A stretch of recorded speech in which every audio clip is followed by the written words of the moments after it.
Hello and welcome to day one of the official brew day. Right now I am working on the starter.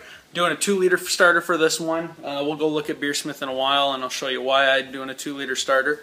But right now my water has just come to a boil. That's 2 liters of water, or about a half a gallon.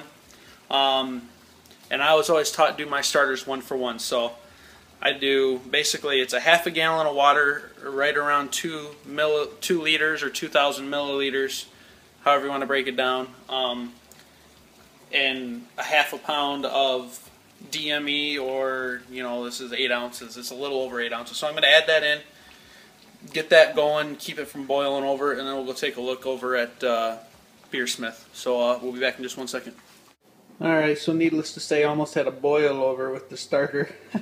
Kind of actually did a little bit. Right when I poured it in, it flared up, but not a big deal. Got it cleaned up real quick, didn't lose a whole lot. So that's boiling. I'm going to let that run for 10 minutes. Time is noted.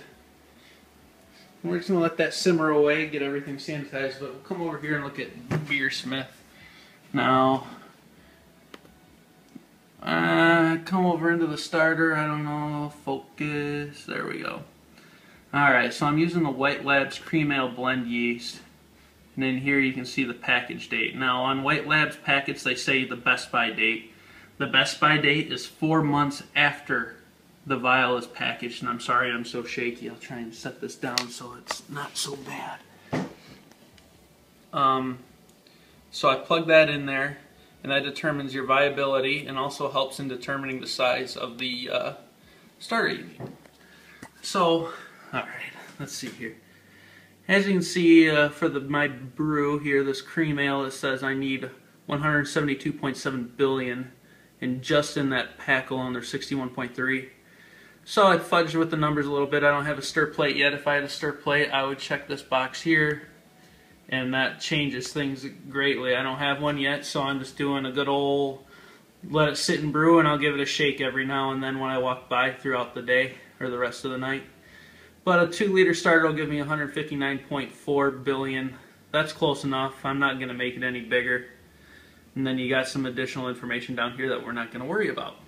So yeah, that's why I'm doing a 2-liter starter. It'll be close enough for this brew anyway. And not only that, but my numbers aren't all 100% accurate yet because I still haven't calibrated my electric brewery, which I'm going to get to here in a little bit. So I'm going to get the starter going, and we'll talk to you in a little bit downstairs while calibrating. Alright, well, we got the grain crushed. I know I didn't show it, but you can see it's nice. Focus. Nice crush. Flaked corn in there, just dump that in. 4 pounds of Pilsner, German Pilsner. 4 pounds of 6-row, 1 pound of flaked corn, and a half pound of dextrose, or dextrin, dextrose, whatever we call it, carafoam, carapils, whatever you call it. I got all that. Brew cat's causing problems. I'm going to cut a piece of this ducting off to form a cover for the pump. That way nothing splashes down into that and causes that to go bad. I'm going to pick everything up. That's the end of the day. Alright, here we are again, down at the electric brewery. I don't know if I showed that, but I did mount the panel on the wall, so it's out of the way. But looking at this here, yeah, it's just your standard spoon.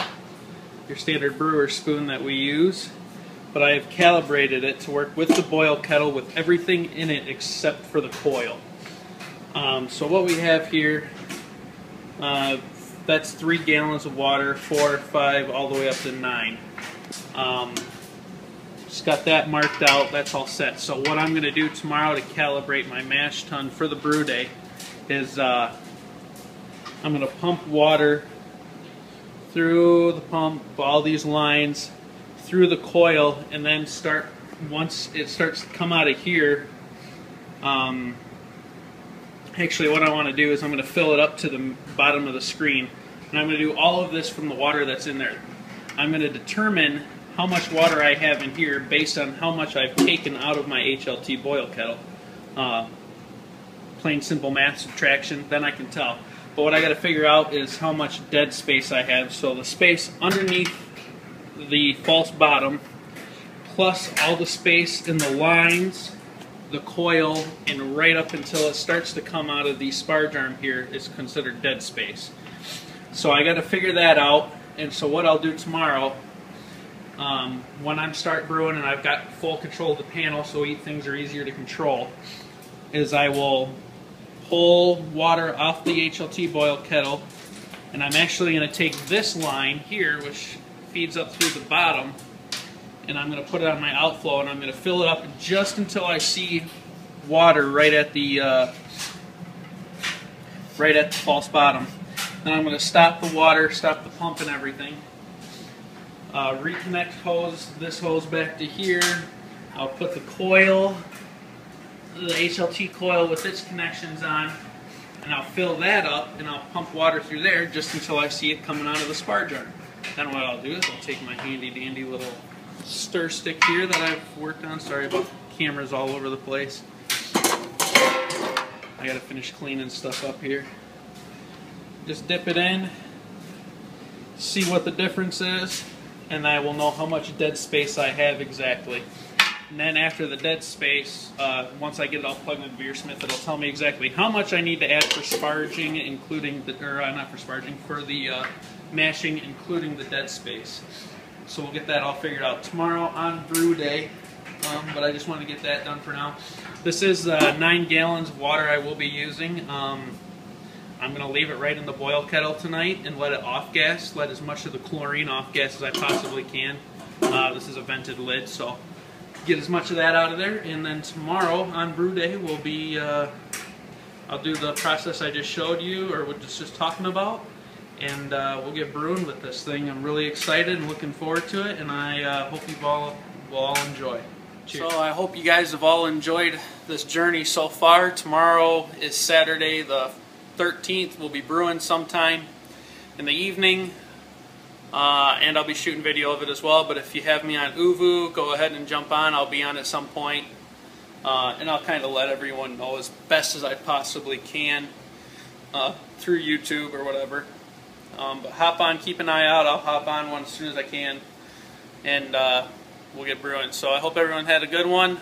Hope you've enjoyed it. I hope you've learned something. I know I've learned a lot.